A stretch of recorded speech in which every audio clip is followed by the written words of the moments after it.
We are just at about 6:01. So let's give a few more minutes for people to join before we get rolling.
Welcome, everyone. We're just waiting about 2 more minutes and then we'll get started. We just want to give people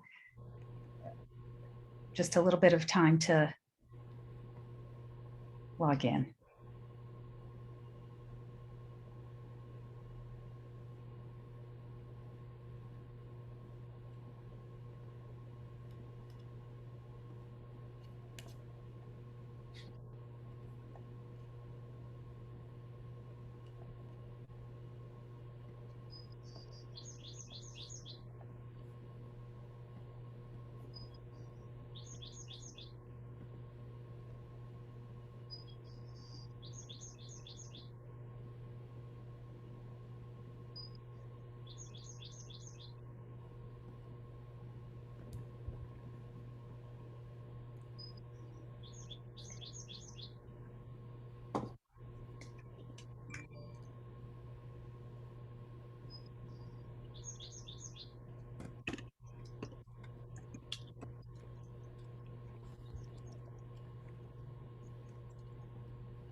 Okay, we are at 6:04, so I think we should get started, be respectful of people's time.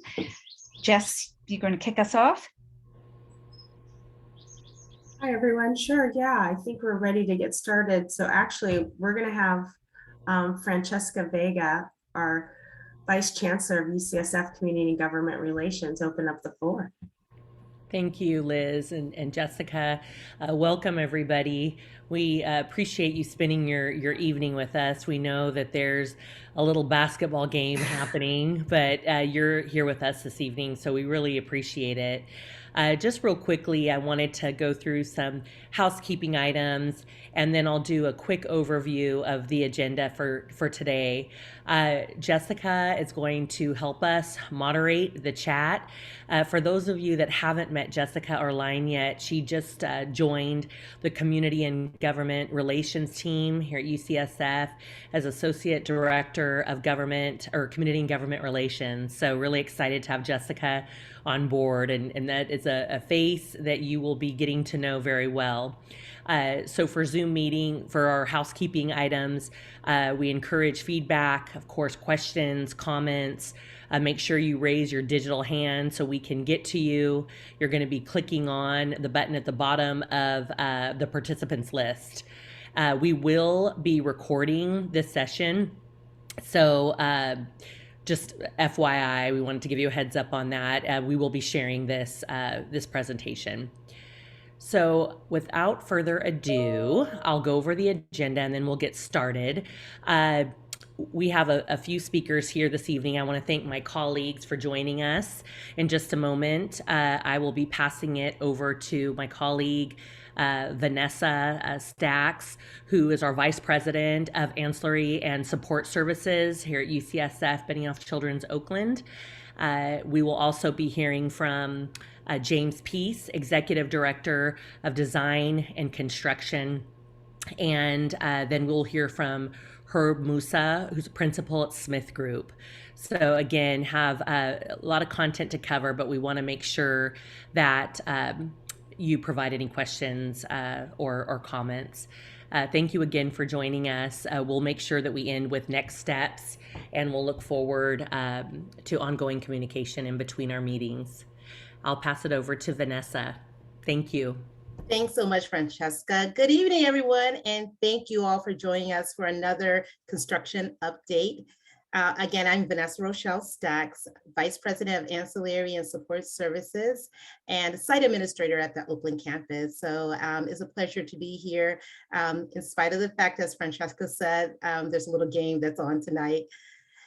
This hospital modernization project is dedicated to the needs of our East Bay families and has been a long time coming, and we are grateful to have your participation this evening as we consider you all to be strong allies throughout this entire process. As you know, UCSF BCH Oakland has made a significant investment to deliver a state-of-the-art seismically sound facility, enabling our staff and clinicians to provide safe care that meets the needs of our growing community. Our top priority is to see the completion of this project fulfilled through a reasonable timeline that makes good sense and makes good on our promise to the community, patients, and staff, as well as providing us the opportunity to work more closely with all of you. Tonight, we plan to not only share our next steps as we begin to work towards completion of phase 2 of our project, but also we would like your feedback on a few design renderings for the building of our administrative support building. Again, thank you for giving us time this evening. I know this is a game on, like Francesca said, but we thought it's really important to keep our commitment to meet with all of you. And thank you in advance for your input into this process. Now, it's my pleasure to hand this over to Liz Epstein, who is our Special Projects Manager, who will provide the group a brief background of our 2015 entitlements. Thanks, Liz, and I'm handing it off to you. Thanks, Vanessa. So lovely to see so many of you from our years past. And if you could go to the next slide, please, Val. So some of you know this in and out and all around, but I just want to make sure that that everybody is sort of brought up to date, understands where we were a few years ago, and then will help us to go forward with what our next steps are. So just to orient people to the slide that's up here, the triangle is between, to the left, Martin Luther King Jr. Way. On the right side is Highway 24, and then crossing sort of east-west in the middle of the triangle is 52nd Street, and then to the top of the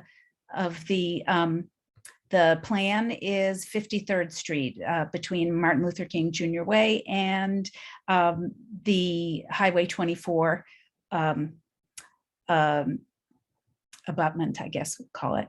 So in 2015, after a number of years of working on modernization planning, the City of Oakland approved a two-phased planning improvement project for the Oakland campus.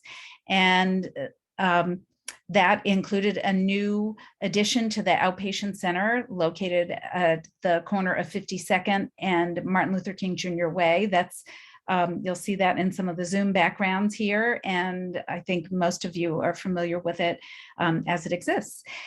It also included some changes in the area between 52nd and 53rd Street, east of Dover Street. That included a new administrative support building, which at that time we were describing as clinical support building, but have shifted the naming because there are no clinical services provided there. It's all administrative support, and that was the plan at that time. It also included some changes in the structures on 53rd Street, removing the modular that is at the east end of that 600 block of 53rd Street, and then relocating some buildings that are now fronting on 52nd Street that will come over to 53rd and will contribute to that sort of residential building look and feel, although they are office uses. Those were essentially the first phase of the improvements that were authorized in 2015 by the city of Oakland. And at that time, there was also a second phase that was envisioned that included, that included that administrative support building that I just referred to. And sorry, had a bit of a long day, so my apologies for that. But there were also significant changes proposed for south of 52nd Street to modernize the inpatient portion of the campus. And those included a new hospital pavilion, new parking facilities, changes in the entry drive, and of course, landscaping. So we've completed the new outpatient center with services that moved from the hospital interior to that outpatient center, all outpatient services. The follow-on renovations in the interior, including the new PICU, which opened in the fall and is now serving patients at this state-of-the-art facility. We are ready to move forward with the next step. If you could go to the next slide, please. So this is a view of the campus as it stands now from above Highway 24, looking sort of northwest. You can see Martin Luther King Jr. Way on the far side of the campus. The buildings that are shown in gray here are all existing buildings. They represent the completion of phase one of the master plan improvements with the expanded outpatient building. And the improvements included, represented here are relocation of the entry of the parking garage onto MLK. And of course, the interior renovations in the main hospital buildings. One other major piece of work, which is not so visible to the neighborhood, but is really critical to the future, is the new central utility plant and these very substantial upgrades to the utilities supporting the care that are delivered here. So this is where we are now, and I am going to hand it over to James Pease, our Executive Director of Design and Construction, and he is going to walk you through what our next step is with our phase two of improvements. James? Thank you, Liz. Let's see if I can play with this arrow here, see if that works. So we're finishing, as Liz said, the construction of the end of what was approved as phase one. So right now, can you see this arrow? There we go. So we're building out the remaining inpatient services within the patient tower, and D&T means the diagnostic and treatment wing. So once those projects are finished, we'll be moving inpatient services out of the AB and the BC buildings into this. There are additional administrative services within the AB and the BC wing. And the AB and BC wings do not meet current seismic standards. So we need to move all of those existing functions. And so these are what we call administrative support functions. So it's the hospital administration, anesthesia department, surgery department, all of the operations groups that allow us to run the healthcare. So the phase we want to focus on, or the portion we want to focus on tonight, really get your input, showed some different options, is this administrative support building, which is here at the corner of 52nd Street and Dover. And this relocated structures here. So Herb with Smith Group is going to go through what the options will look like with the relocated structures. And then we'll turn it over to Sam, the design architect, to talk about what the actual administrative building could look like. So I think I'm going to turn it over to Herb here. Herb's going to talk about this first step about relocating these structures. Thank you, James. Can everybody hear me? Yes. Okay. Hello, I'm Herb Musa, with a principal with Smith Group. Just want to reiterate the thanks for everybody showing up. And James, I wish you would have shown me how to use the arrow. I'm going to be using words only, no pointers. But let's go to the next slide. This is what we're going to focus on, is just the area north of 52nd, like James said. This is a plan of the overall in the north of 52nd, and it's showing existing conditions. And what we're trying to point out here are the two yellow houses, 1 and 2, down along 52nd. Those are going to be relocated up into the spot where number 4 is. I'm just trying to remind you of the look of the building with the photos off to the left, 1 and 2. Thank you, James. Then the buildings in blue are to be removed. And so you see number 4 in the photo down there, just a single story kind of modular building that's going to be removed to make room for houses 1 and 2. And then we're also removing house number 3, which is along Dover. You can see the photo over there. So that's the plan. Take the yellow houses and move them into spot number 4 and remove number 3 to make way for the ASB building down in the lower left-hand corner. Okay, next slide. This is the same area, north 52nd, and what we're trying to show here is the overall site. And the dark dashed line is labeled the scope of work line. That's kind of the rough meets and bounds of where these two projects are going on. And we also show a lighter dashed line which shows the extent of the property that UCSF owns. So we're going to zoom in to the relocated structure site plan. Next slide.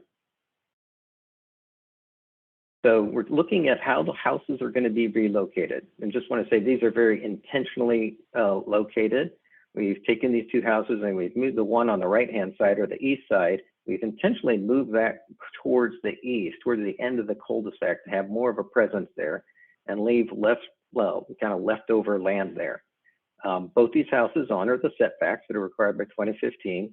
The streetscape is continued. So from the left-hand side or the west side of the street, sidewalks and landscaping are all continued as you get down to the cul-de-sac. And we're actually keeping more landscaping than was originally intended back in 2015 entitlements. But we got our setbacks. We put parking between the buildings rather than on the right-hand side or the left-hand side for a little more security. And the area is surrounded by fence, either a combination of existing fence and some new, to have the fence and gate in that parking area, and just to kind of surround the houses. And each of these houses have an area in back for kind of an area of a respite. I think we could go to the next slide.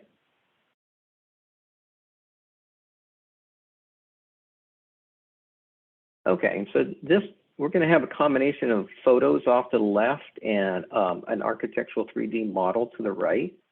There's a little key plan in the upper right that tries to show where the vantage point is. As you can tell, we're kind of on the east end of the cul-de-sac, looking back down the street and to one of the houses that are going to be removed. That was that house number 4.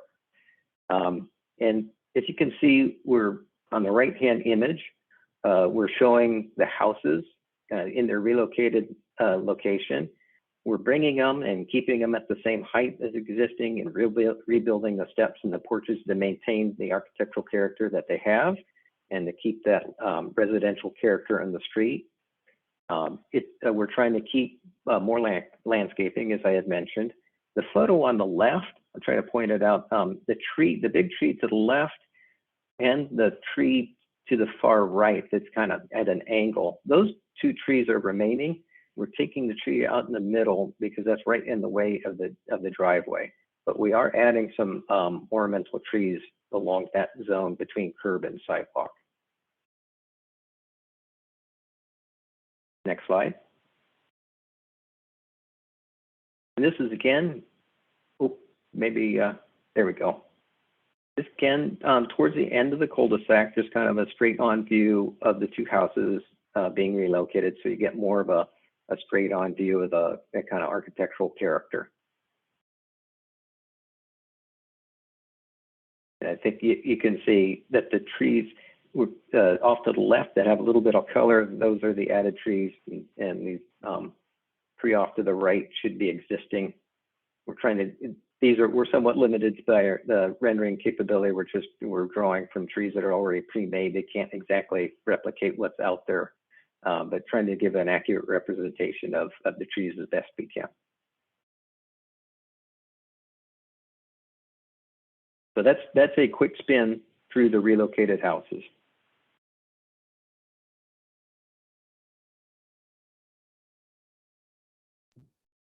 So I think now we'd like to open it up for discussion. If anyone would like to add any comments or questions regarding the structures that we've seen so far, the process anyways. I'm Jovita Pajarillo, and I live at the corner of 53rd and Dover.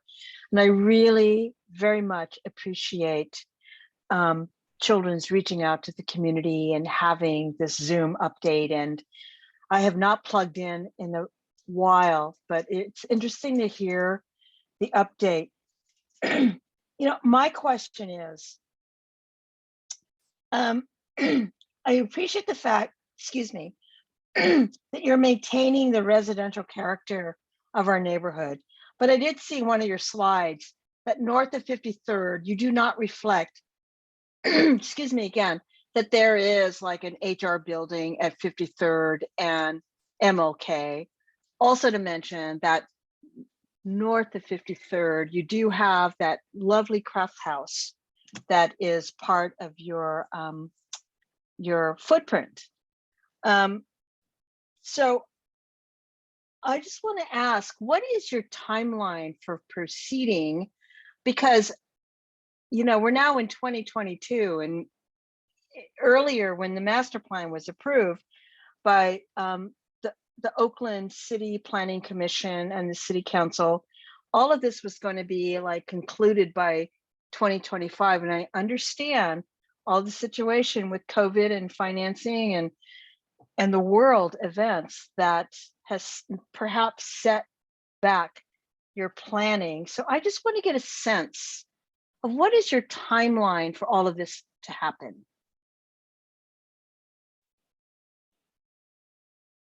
I guess I can take us. So our plan is to collect feedback and then make modifications based on the feedback that we hear, and then have an additional meeting to present back what we heard. And if we have general agreement on that, our plan would be to submit a final development plan for the area that we're talking about tonight, either in late June or early July. We'll have to figure out exactly when it goes in. So our plan is to submit that, and we would like to proceed with this as soon as possible. What does that mean by submit? Do you submit it back to the City Council, the City Planning Commission? Is it an amendment to your master plan? Maybe I should better let Liz respond to this, but essentially we have a preliminary development approval from 2015 for this work. So we need to submit a final development plan. What we're presenting today is consistent with that preliminary development plan. So we believe that these are fairly, I don't know, Liz, what you would say, but these are fairly routine approvals. This is not an amendment or a change to the EIR. Right. exactly. This is part of what was approved in 2015, and it required coming back with more detailed design work in order to obtain the final development plan approval, but there are no changes. This is exactly what was evaluated in the EIR. But because this is what's described as a plan unit development approval by the city, it has these two stages where there's sort of a draft plan that gets approved, which is at more of a conceptual level, and then there's and then the property owner comes back with more detailed plans subsequently and receives the final approval. So it will be reviewed by the Planning Commission. It will be a formal submittal to the city, and then because it's the second stage of the process and it's all within the scope of the environmental impact report that was done or was certified in 2015, it will not have that process, but it will have the Planning Commission review and approval process.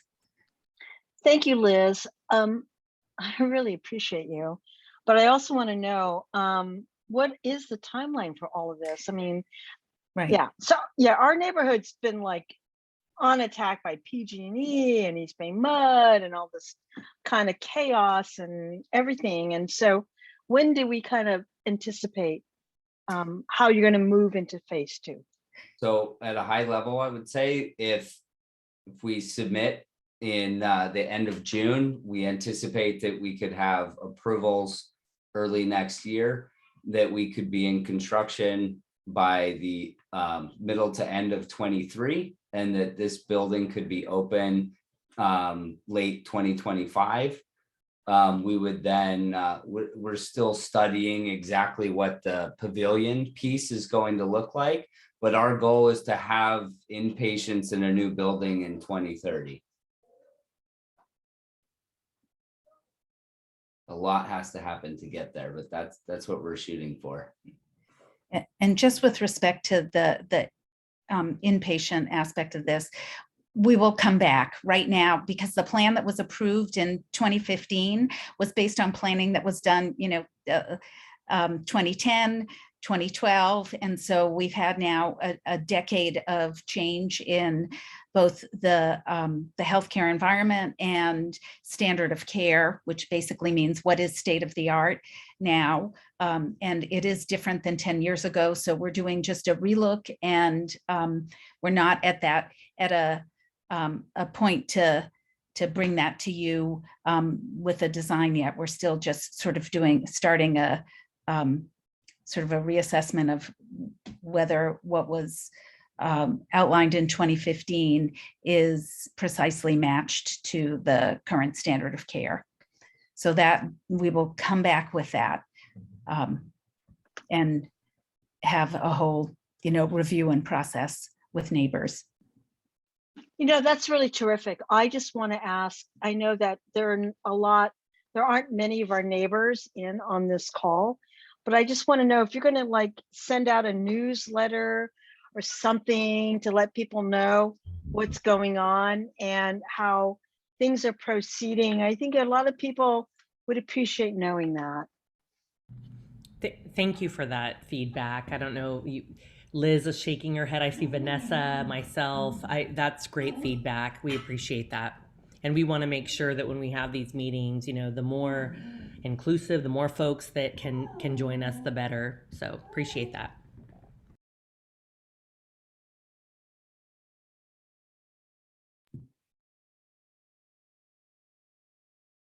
The floor is open. Does anyone have any questions or comments?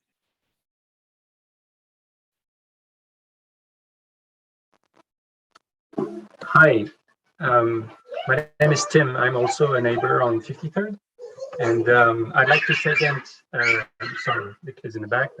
I'd like to second that interest in receiving information pushed to us either via mailbox or possibly a newsletter that we could subscribe to in a in a way that's a little bit more accessible than those meetings are not always easy to access, and are also far between. So that would be actually great to have an idea of the master plan and how things progress.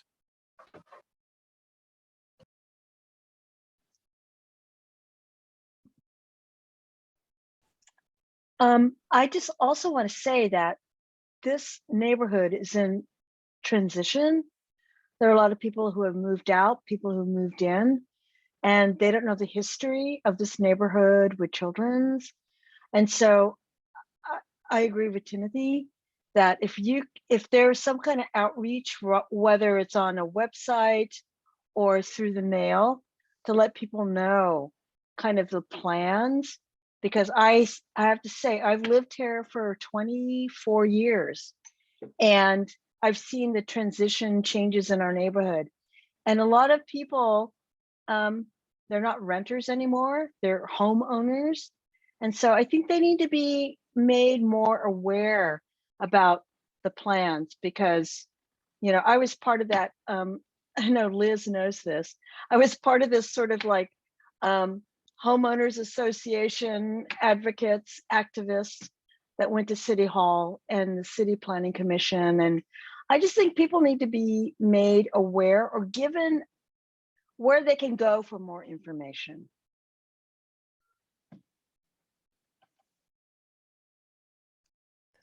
That's really helpful to underscore, and message received. So I hope you're going to see evidence of that and feel that going forward. We will, I just want to make sure everybody knows that as we look now at, you know, more detailed information about the administrative support building, that we're going to have more opportunity for discussion. And so if other thoughts arise in the interim, there'll be plenty of opportunity in this meeting to share more. So unless I see any other hands raised, or if anyone wants to jump in right now, how about if we move forward with some of the specifics?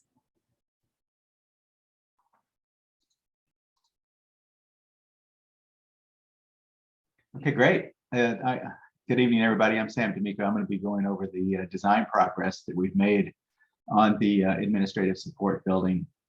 I'm very excited to show our progress and looking forward to some comments along the way. I think we have a comment section at the end. So let's just move on to the next slide. It's already been stated, but just to be clear, the building's function is really administrative, so there are no clinical functions in the building. The other thing that as a design team, we look at design goals, or what are some of the goals that we're trying to achieve, you know, being a good neighbor, complement the existing context and architectural character that already exists. How do we break down the building? Because it is a sizable building, it's a 3-story building. So how do we break down the scale so that it fits within the context? How do we make it welcoming? How do we make it pedestrian scaled? Those are important aspects as we look at architecture.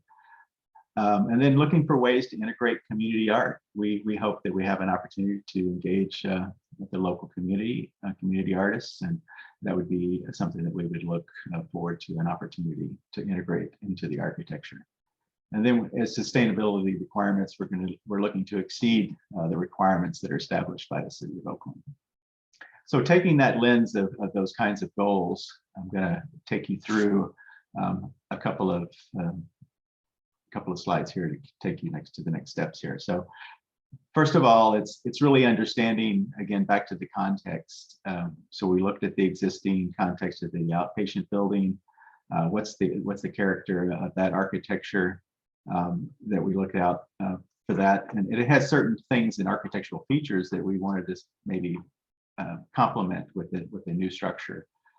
There's these pronounced window frames, there's sunshades, the entrance canopies that help bring down the scale. There's some pronounced columns along the outpatient building that, again, so helps with that pedestrian experience. And then also looking at just what's the material palette, the existing material palette, so that we complement that. You know, there's the cement plaster, there's metal panel, and of course glass, and there's kind of this warm tone of color that exist across the campus. So the next slide kind of shows just some existing photos and the character that exists there. You can see that it is really kind of these warm beige, warm colors, some accents of color here and there, but also kind of the idea of some of the accents of metal as well. And in the next slide is looking more in detail at the site itself that Herb pointed out earlier. We're at the corner of Dover and 52nd. So this is, a site plan looking in detail down in plan at the building. You can see it's a very simple building. It's a simple square building to get the program that was needed to meet the criteria. There are some areas of landscape. There's areas of putting the service to the east so that it's not so prominent on the 52nd Dover Street side. The entry is going to be highlighted. We're trying to announce the entry to make it clear for people to find the entrance to the building. There's some bike parking that'll be integrated to the north.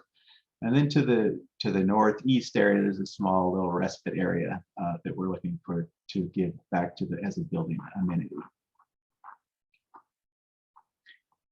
So now we're going to go through a series of slides, and we're going to have two different options that we looked at, that we explored of how to capture some of the character of the building. So this is a view along Dover Street looking back towards 52nd.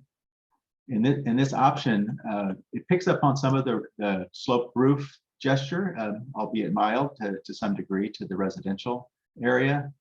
The exterior windows consist of this vertical staggered pattern to create some visual interest. The color palette does pick up on the existings, some of the beiges and the colors that we see in the metal panels that exist. And then there's a vertical you could see in the middle of the building along Dover Street. And this is just an idea of integrating art into the facade. Again, it's just a placeholder, and it could be a commission for a local artist. And then it has a combination of cement, plaster, metal, and glass, which complement the existing building materiality. And then the next image, kind of swinging around, you're at 52nd and Dover. At the corner there, you can see how we've highlighted the entry with a recess so that it's clear that that's the entry to the building. You can see that the base has sort of a different color than the upper two floors to help break down some of the scale. So those are some of the things that we're doing with this architectural scheme. And in the last image is a bird's eye view. So looking down again at the corner of 52nd and Dover. And I think you can see it is a simple box in some ways, but we're looking to articulate it to help break down the scale with some highlights of the art mural and this idea of the recessed entry to announce the entry. So that's the first option. And as you imagine with design and architecture, there's iterations and study. So it almost became a little bit of a springboard to think about, well, how can we go to this next option and how do we strengthen some of those design goals that we were trying to achieve? So in option B, so we're back at the 52nd looking south. And then this is to give you an idea of what we're starting to do there. It's breaking down the scale further. It's starting to enhance the pedestrian scale at the first floor with this horizontal metal canopy similar to some of the canopy ideas at the outpatient building of existing. The exterior windows consist of more of a horizontal expression. The previous was more vertical, but the horizontal expression really does start to maximize the amount of daylight. And as you can imagine, working in a space, you want to maximize as much daylight as you can into the interior.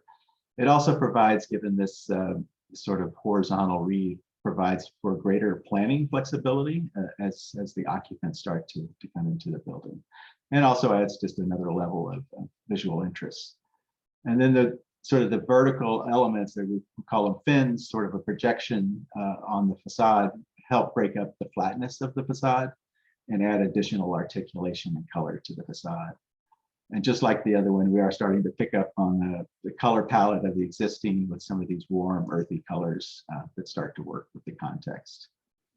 And then you see a little bit of it in this image. There's a vertical glass feature that highlights the building entry. But I think in the next image, it'll be a little more evident. So if we go there, so now you can see how we've highlighted the corner with this vertical glass that actually breaks the height of the building to help articulate the skyline of the building, if you will, and how this will also this idea is it's a stair tower. So we're at the idea to help encourage people to use stairs. So this idea of wellness is threaded through the architecture, as well as this idea of art that's being integrated not only on the exterior, but threads into that stair tower as well. So it's something that's visible not only at the ground, but as you go through the building and look through into the building. And again, it's just a placeholder. We hope to look for opportunities to engage local artists. And then the entry itself has been pushed back just a bit.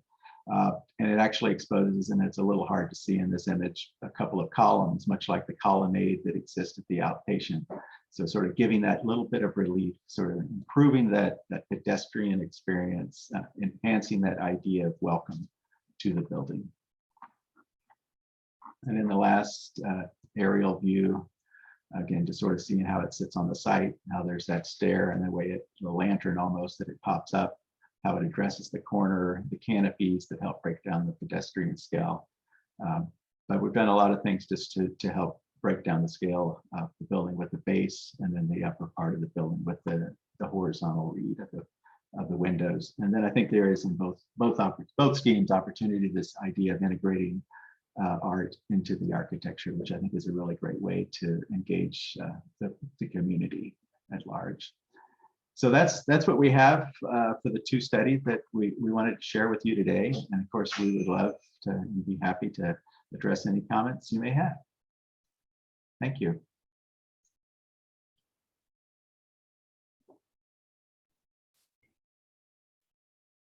Great. Super. James, do you want to speak to this? This is what you described previously, or do you want me to? Well, I can say so. Essentially, we need to come up with a final proposed building exterior, and then we can go ahead and we can submit this final development plan to the city. So we're really looking for input about what you would like this building to look like. And so between the two options or parts of one option or another that you like, and then we can come back with another option that incorporates your feedback. And then we package all of that up into a final development plan that includes a fair amount of forms and additional information. We think that this could be approved at the very beginning of next year in 2023. And we'd like to be in construction as soon as possible in 23. And then it's probably about a 2-year build to build a building like this and have it ready to move people into. Great. Happy to answer any questions on that. And I think we're especially interested in your feedback on the design options that have been shared. This is Jovita again at 685 53rd Street. I know that my husband and I are going to be bearing the brunt of all of this. So I just want to know how there's nothing we can do to stop, the construction of this. This is all part of the master plan. We understand that, but I just want to know what kind of measures will be in place to protect the health of people in the neighborhood and the safety of people driving through here. Not only just the neighbors here, but also those who travel to and from Children's for their appointments, etc. We've done this before because you guys have done your phase 1, but it's like I really worry about a 3-story building, how that's going to affect my quality of life here on 53rd and Dover. And so can you tell me exactly how high that building will be?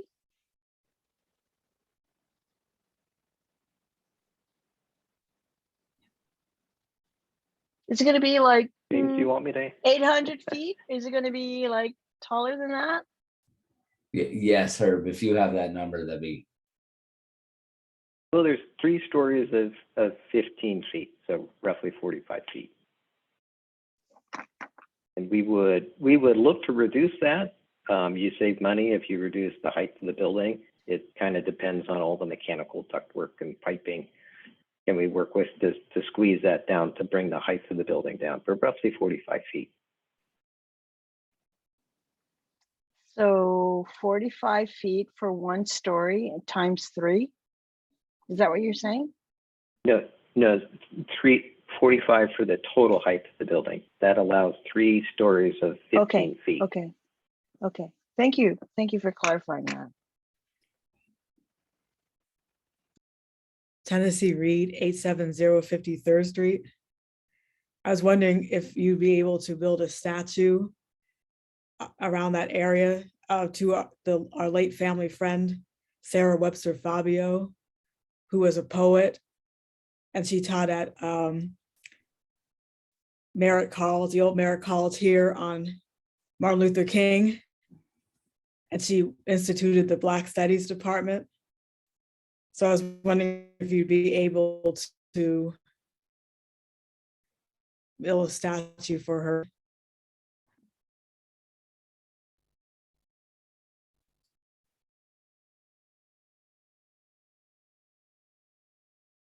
Well, I think if I can step in here, that it's very interesting and helpful to hear about you, that about another person who has really had an impact, both locally and more broadly. And I think in this project there isn't particularly a spot for a statue, but what I am thinking about is that Helen McGregor Plaza, which is at Martin Luther King and 52nd, there is a design refresh process that's underway there. And one of the things that has been of interest is people who have notable contributions that might in some way be acknowledged in the new elements of the design. And so I'm thinking that might be an opportunity to see if that is a possibility. So maybe we can connect to bring you to that design process and next steps.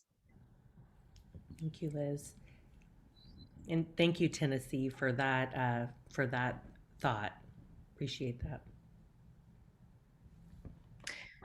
I would like to sort of prod people, and maybe I'd start with you, Jovita, because you and Bob are really closest to the new ASB, and it would be so helpful to get your feedback on the two sort of design treatments, and if one or the other particular elements speak to you, and or even if you were able to highlight one or two particular features of the approaches that you respond to strongly. Would it be helpful? We would be so delighted and honored to give you our feedback, but I'd like to have something more tangible to kind of react to, other than just a Zoom call, kind of like something more substantive for us to review and deliberate over, to give you, meaningful feedback. So that would be important to us, because we feel like we're the lone people here on the block. And we like to also talk with our neighbors to get their own feedback as much as we can. So, Liz, we would be happy to give you that input. Great. So I mean, what I'm taking from that too is it'd be nice to have an opportunity to sit with the images and Yeah. to be able Yeah. to consider them. So I'm sure that we can produce, hard copy materials so that you can have that chance to really think about them, and not only what you're seeing on the screen. So Right. for sure we can do that, and follow up on that. Okay. Jamae, I see you've got your hand raised. Let me just give you a minute to bring on your audio.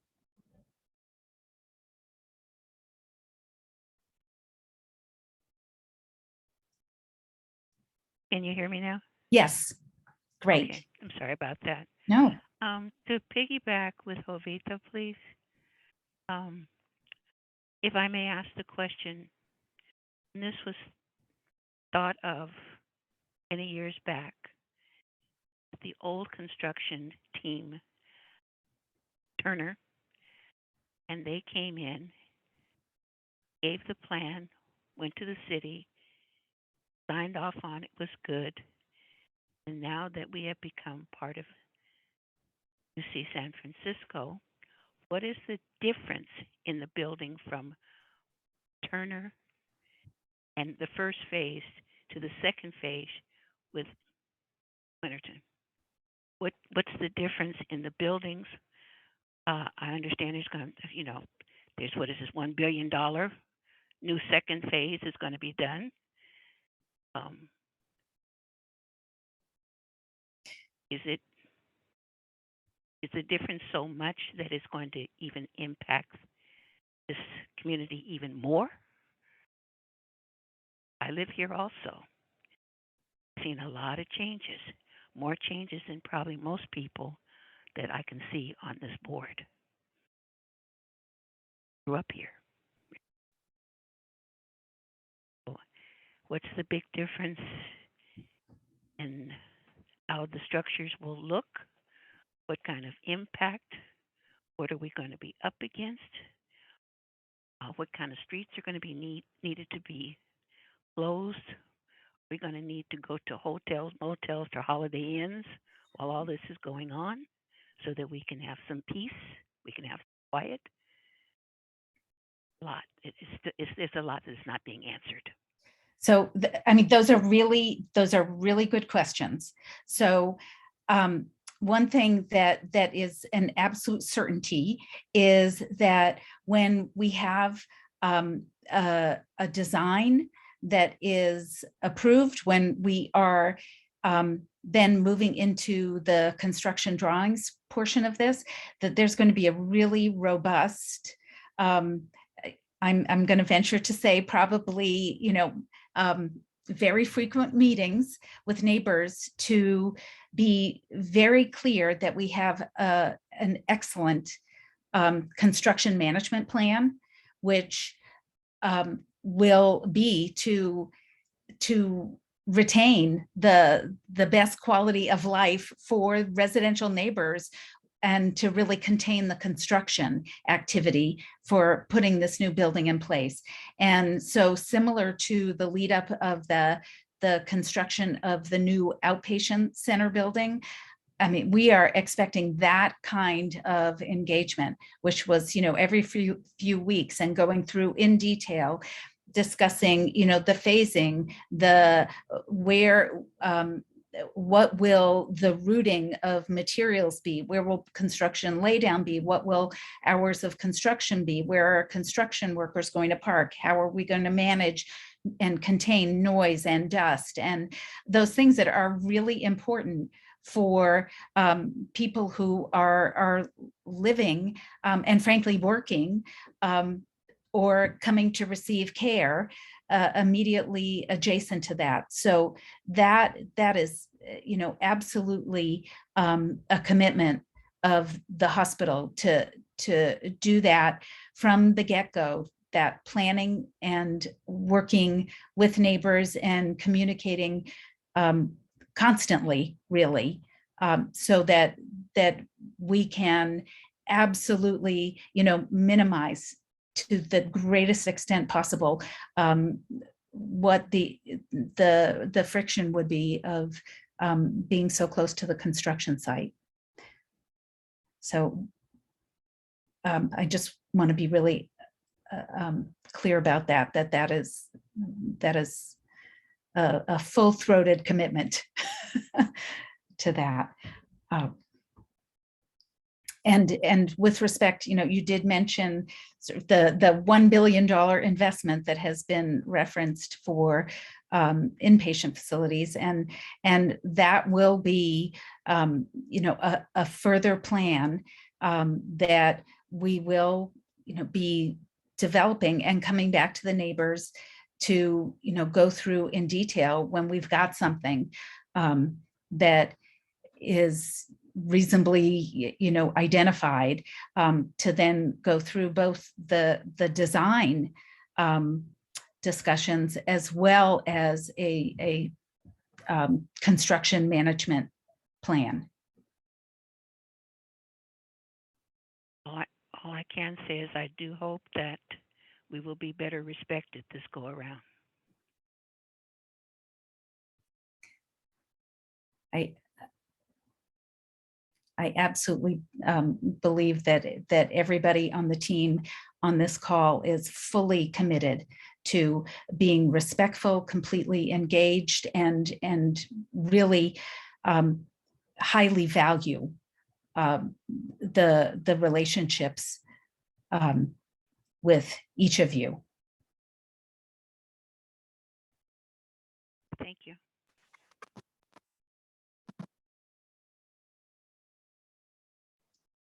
I just have to say to the team from UC Benioff Children's that I really appreciate the notices that we get for virtual community meetings. I mean, I really think it's a really sincere effort, and I think it's a real opportunity for us as the impacted neighborhood to really weigh in on our concerns, like Jamae just expressed. Jamae has really she has a longer history working and dealing, if you will, with Children's Hospital. And I have to say that the pivot happened after the first master plan revision happened. We protested as a community. We came together as a community, and Jamae was one of those in the forefront, as was Susie Parker and others. And they got attention, and they got our concerns heard by both Children's and the city of Oakland. And I applaud Jamae for everything she did to get us on the radar for Children's. And I really appreciate the response from Children's in listening to us and accommodating and working with us. So I just say, in some sense, it's kind of a simpatica deal. And I really want to let Jamae or others express their view.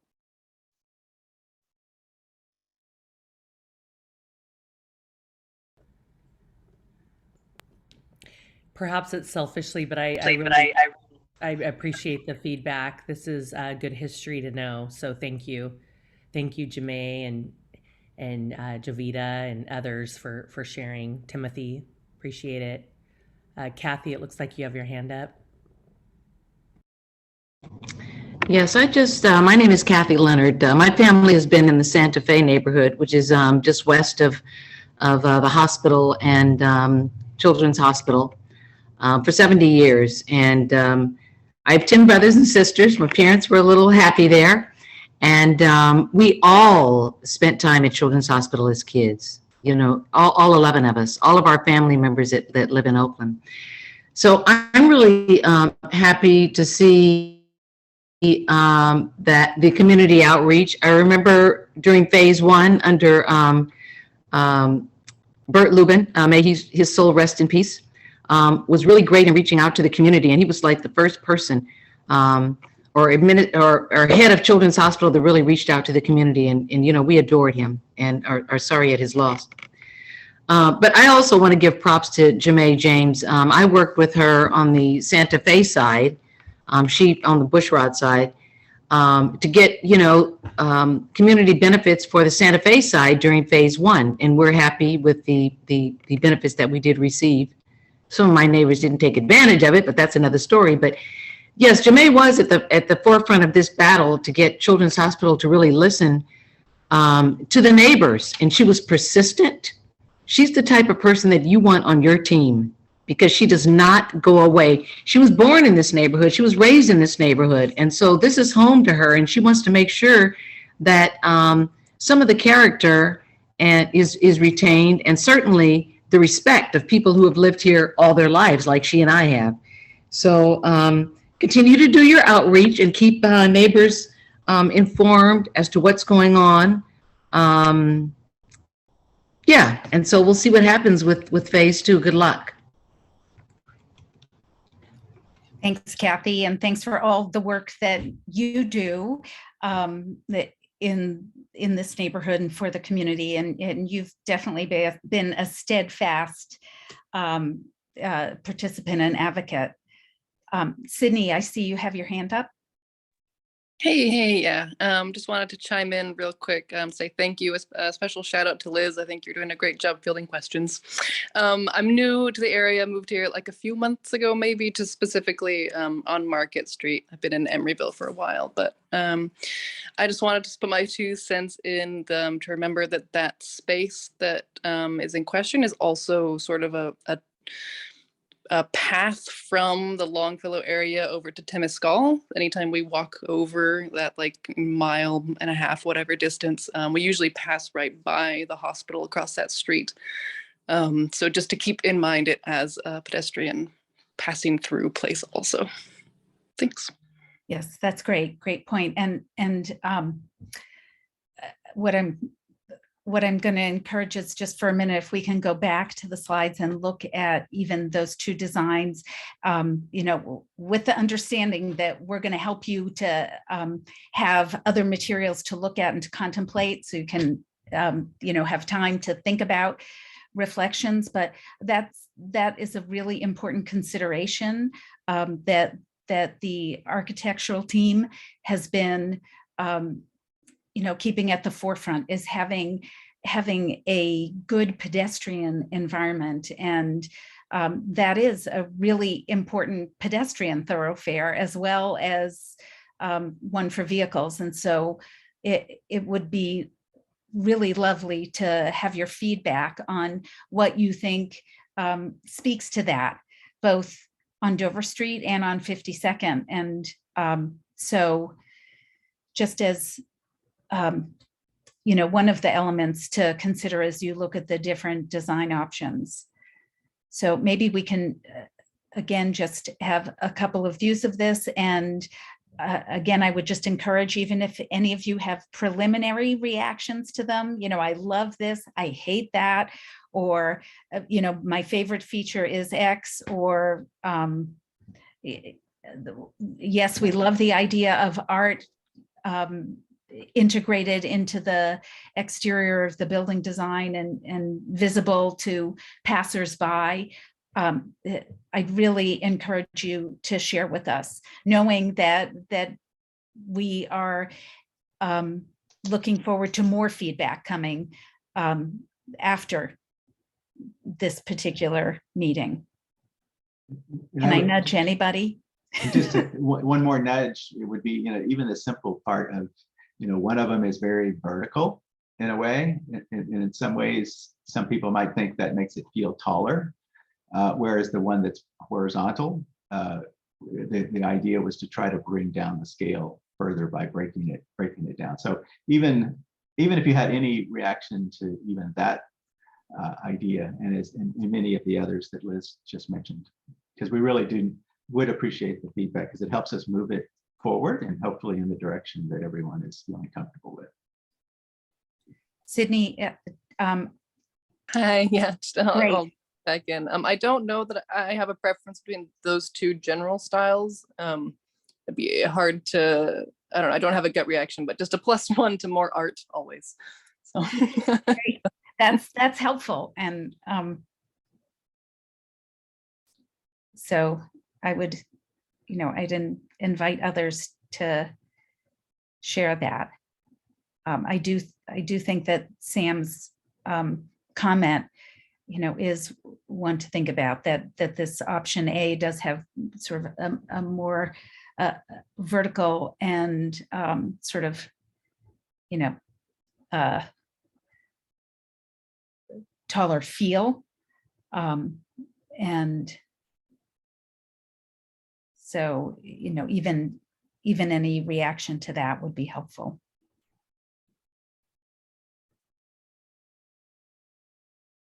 And you're welcome to put things Liz, in the chat.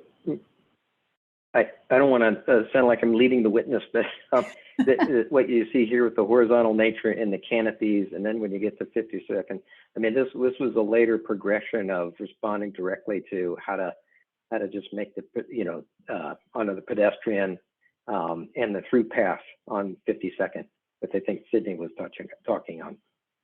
Okay, I think that is helpful. And Herb, as the person, one of the people with the expertise in the design, it is helpful to understand that. So just if I can reiterate what I thought you said, and correct me if I got it wrong, was that from design A, you were looking to sort of even better address some of what you see as the priorities for a good pedestrian experience and a good streetscape experience for people who are going to be, walking in the vicinity, as well as, viewing it from further. And so here, if you look at that sort of ground level experience, and then shift to the next slide, or the other option, the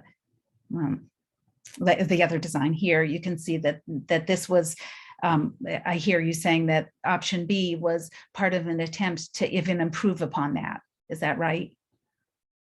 That's correct. I think that's where the canopy was employed. We softened up this corner with a little bit of glass. I think the window openings as you walk down the street are roughly the same, but definitely changing the material like the other option does, but introducing that canopy for the length of the street was an element that was added. Mm-hmm. Right, that does impact the scale. Yeah, and on the other view, those columns which Sam talked about, outboarding the columns to kind of relate for the buildings further west, the outpatient buildings. That's another kind of element to kind of honor the pedestrian experience as well, and the canopy on that face as well.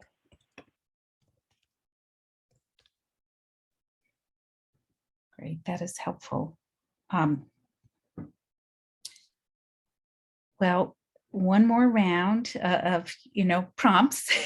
Anybody have any other questions, thoughts, priorities? And if not at this time, Sydney, I do see your hand up, but I don't know if that's from before, if you have another thought.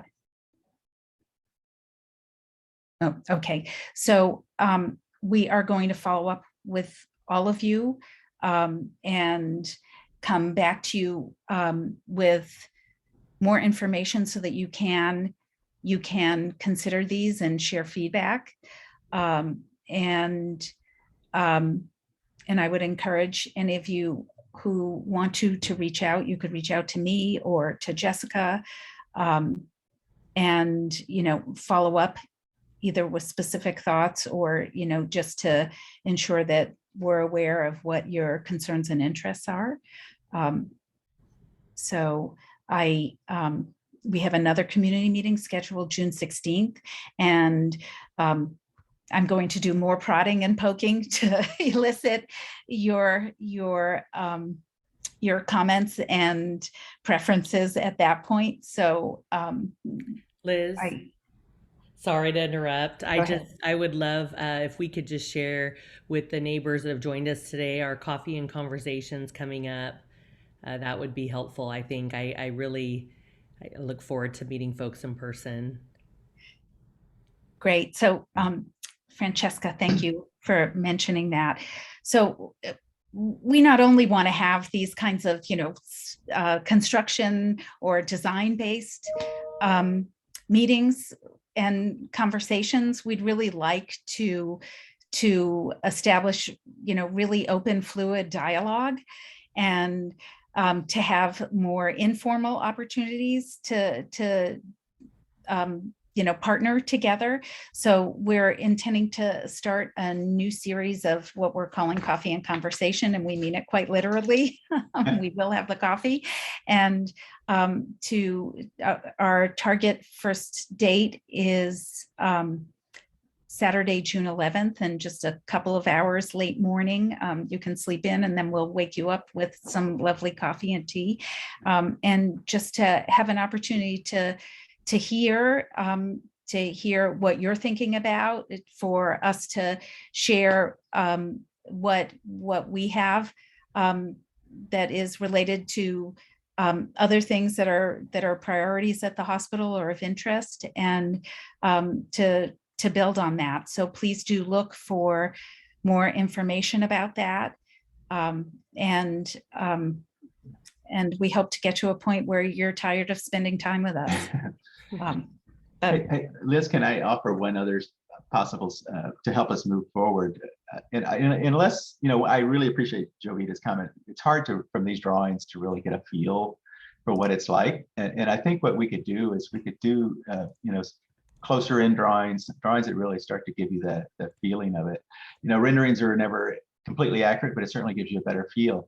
And unless there was some, strong objection for us to take that time to do that, to better explain the design, option B, I think, addresses a lot of the things that I'm hearing tonight. And I just wondered if there would be any objection to furthering that design. Doesn't mean it can't change, but just furthering it with the supplemental drawings that help tell that story a little bit clearer, so that you have a better sort of feel for what it might be like.